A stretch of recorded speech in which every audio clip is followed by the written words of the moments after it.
Do you deny being at the scene of the crimes? So? There was no harm in being there. It was only for my work. You were seen at all the crime scenes. Yes, I was. I travel a lot, but not for pleasure. I am terribly unwell in trains. But I had to respect my engagements. My employer gave me very precise written instructions about the towns I had to visit. Let's see. The company you claim to work for, Silky Legs, has never heard of you. And as for these letters they sent you, they were written on your own typewriter. The company sent me the typewriter when I started working for them. Yes, but the letters were received afterwards.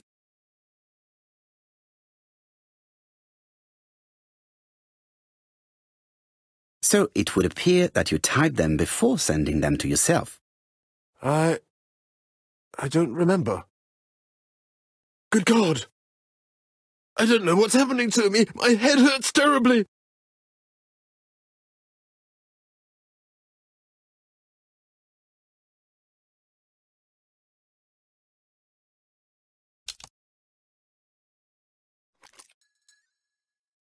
Take this. It will help you.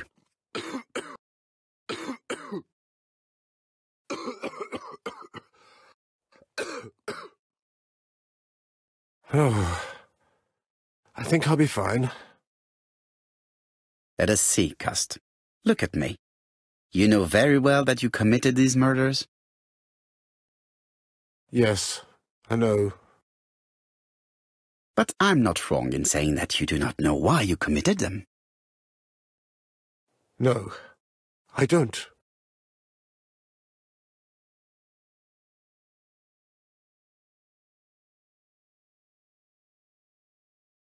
Let us leave Cust alone. He's at the end of his tether. And? What conclusions have you drawn? Plenty. It might help us to understand him a little better. Let us now try and get our brain cells to work.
I don't see any clearer than before. This is worse. There is one point to highlight. C'est curieux. Cust admits that he killed, but he does not know why. What did Dr. Thompson say? Even if Cust killed while in an altered state, it still must have been his deepest desire. He must have had a motive. Let's keep it simple. Never mind his motive. He confessed. But you see, he can confess to anything and everything. He denied the murders and then he confessed to them. He confirmed that he never typed the letters, then with great ease, I managed to get him say quite the opposite. Come on, he behaved like a guilty man. He lied to his landlady. Because deep down he believes himself guilty. From the papers he noticed that he had always been at the scene of the crimes. He must think that he killed and then simply forgot what he had done. How can you be so sure? Let us look at his psychological profile. You will understand my point of view. Let us now try and get our brain cells to work.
You see?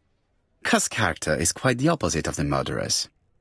But if he's a madman, can we really talk about his character? You know very well that our murderer does not behave like a psychopath. Apart from the signature, there is no ritual repetition in the choice of victims. Very well, you're right as always. So we have no confession, no culprit, no suspects, nothing. And all that after 2 months of inquiry? What should I do? Have faith. Just give me 24 hours.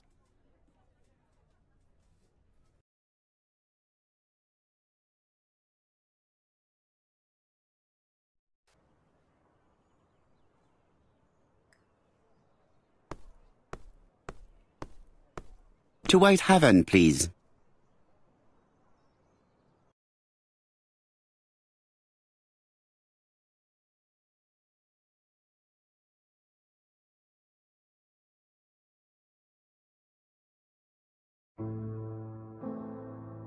Cust's arrest is a great success for you, Poirot.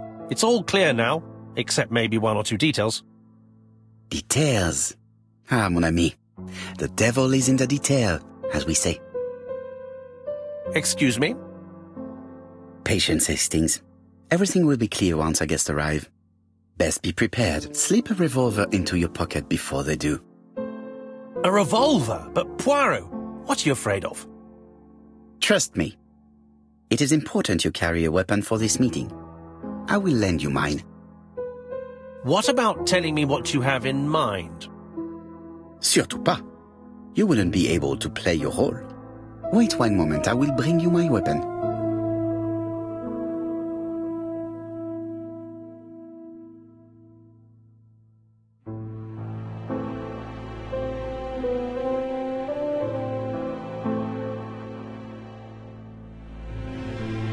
Hastings' photo album. He is very proud of his bag.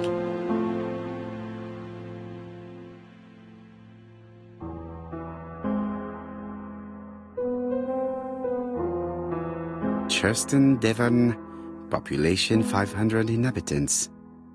Hourly of trains.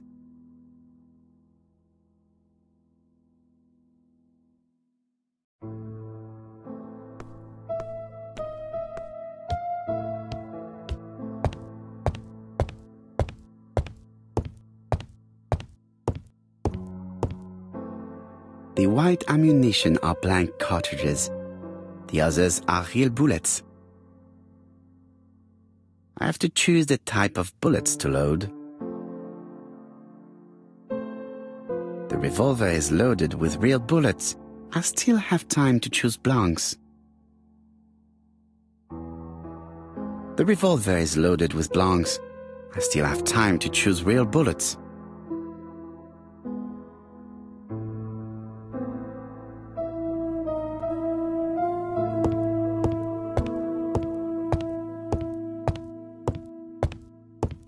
What about telling me what you have in mind?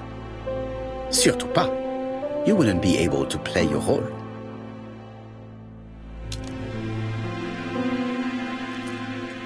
Voila, I entrust you with my weapon. It has hardly been used, it is almost new.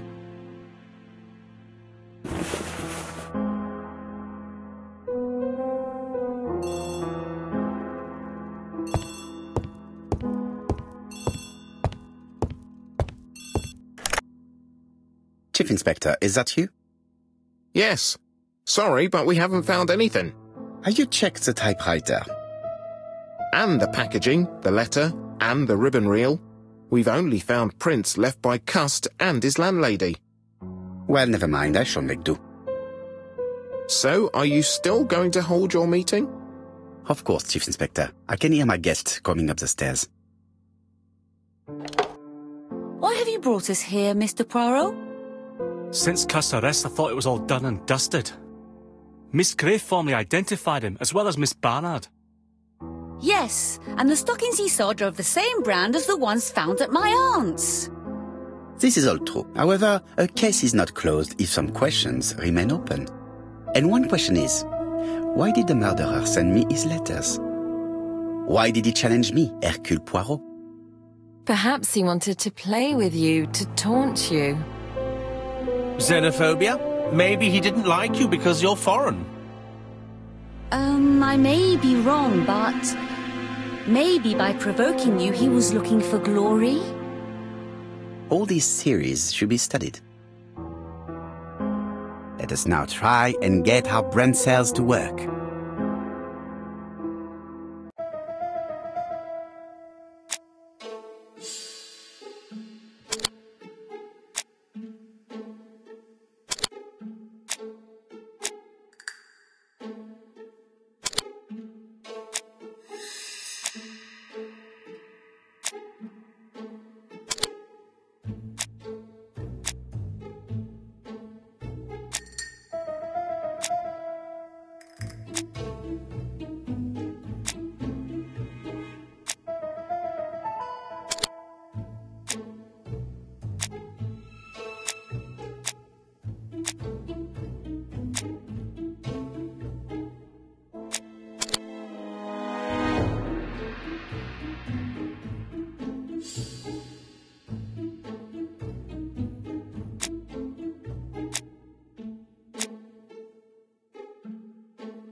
Is everything clear now?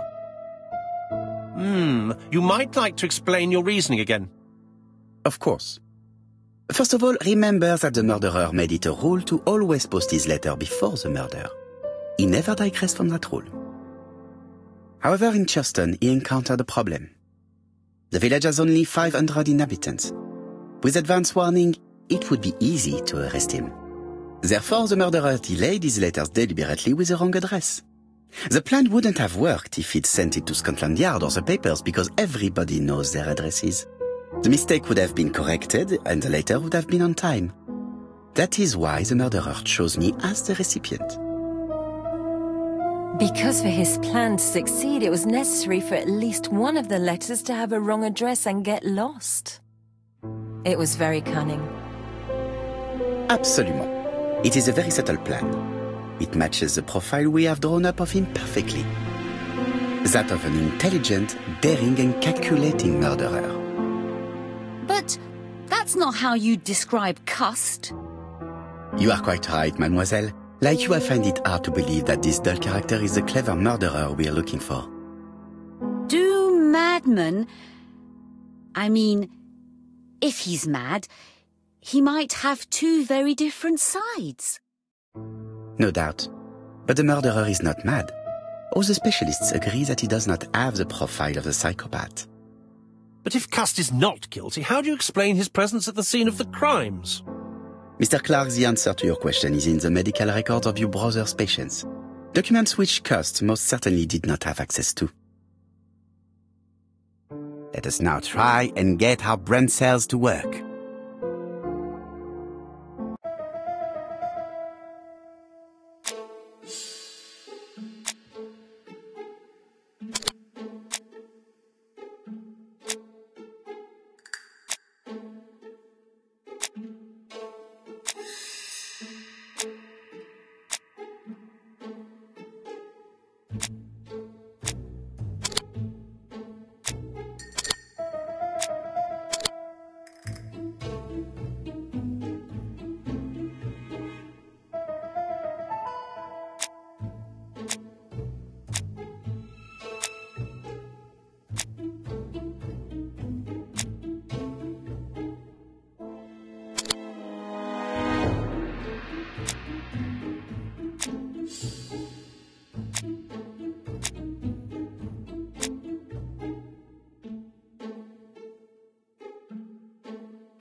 Dr. Clark's patient's records provided a very useful list of potential victims, sorted by alphabetical order. The killer definitely used it, explaining the fact that all the victims were former patients of the doctor. It is this fact that clears Cust once and for all, because he never had access to these records. So how did he happen to be at the scene of the crimes? Either the murderer sent him there, or Cust was following him closely. Cust's highly suggestible nature leads us to the second hypothesis. The murderer was manipulating him.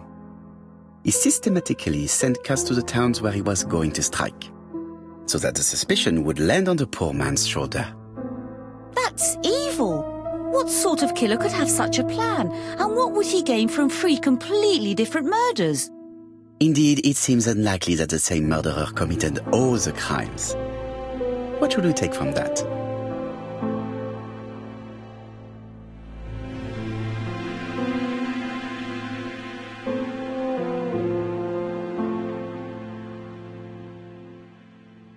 Just one murder was of benefit to the murderer, the others were just diversions. On reflection, there is only one conclusion. The murderer killed once out of interest, and twice to divert our attention. This reasoning points at 2 potential culprits. Franklin Clark. Donald Fraser? Yes, mademoiselle, that's good thinking. Mr. Fraser may have killed Betty out of jealousy. Mr. Clark may have killed his brother in order to inherit his large fortune. Both have a motive. But Donald did not have access to Dr. Clark's records. Please allow me to disagree with you, mademoiselle.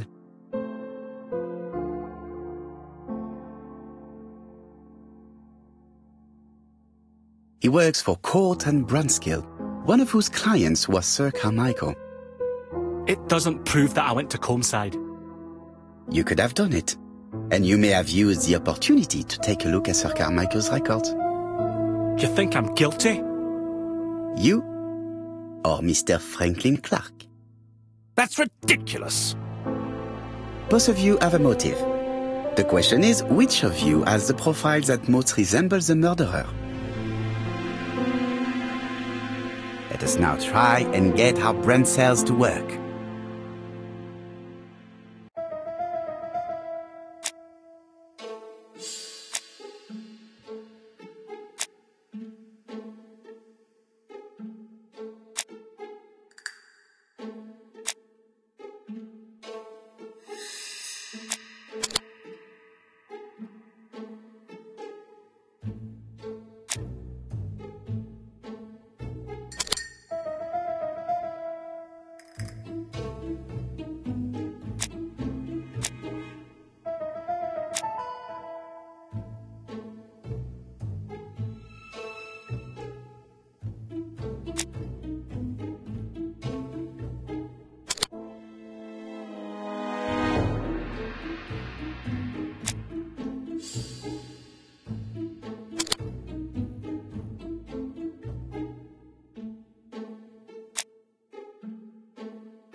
Ladies and gentlemen, Donald may share many character traits with the murderer, but he does not have his cold indifference. He has a temper. It is hard to imagine him planning anything. Also, jealousy is his motive, and crimes of passion are rarely planned. Right, I suppose it's my turn to be subjected to the same scrutiny. Absolument, Mr. Clark. Let us now try and get our brain cells to work.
As you have all seen, there is a disturbing similarity between Mr. Clark's profile and that of the killer.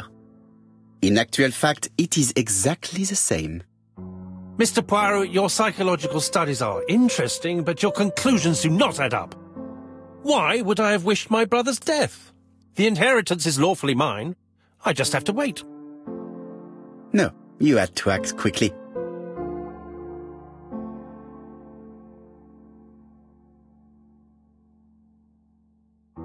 Because of Miss Grey.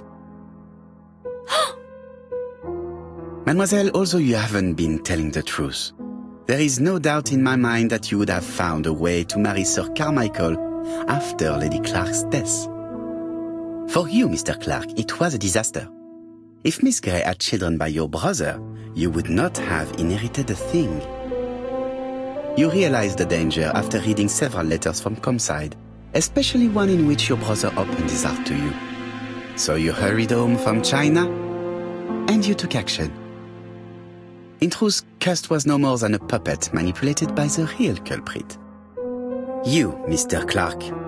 Such an imagination, Mr. Poirot. In fact, nobody manipulated Cust. The famous instructions he received by post. He wrote them on the typewriter.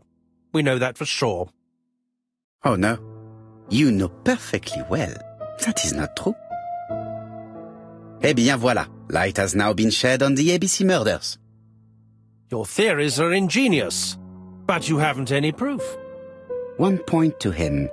For the moment, I have no material proof. Either I admit to it, or I bluff.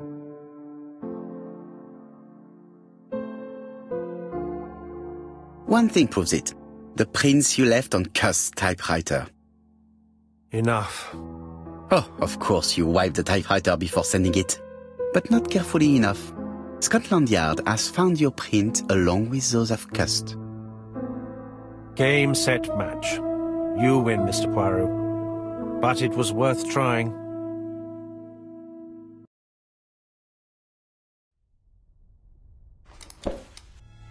Don't come near me! I'll never let you take me, Mr. Poirot!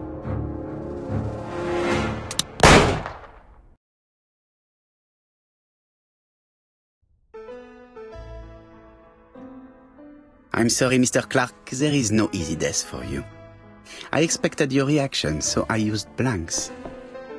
I'm sorry, mademoiselle, but your second chance has been lost. Franklin Clark will never inherit his brother's fortune.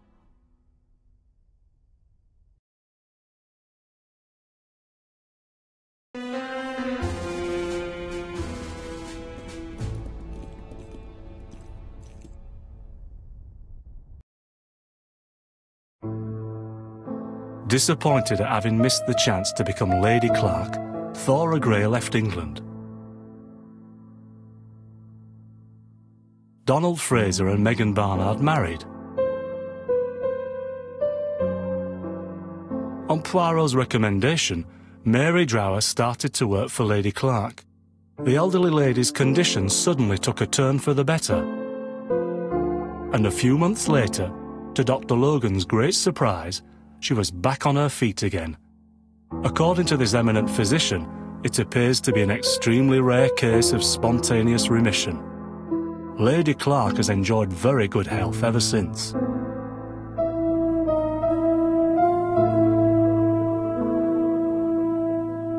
Journal of an Innocent, the incredible story of ABC.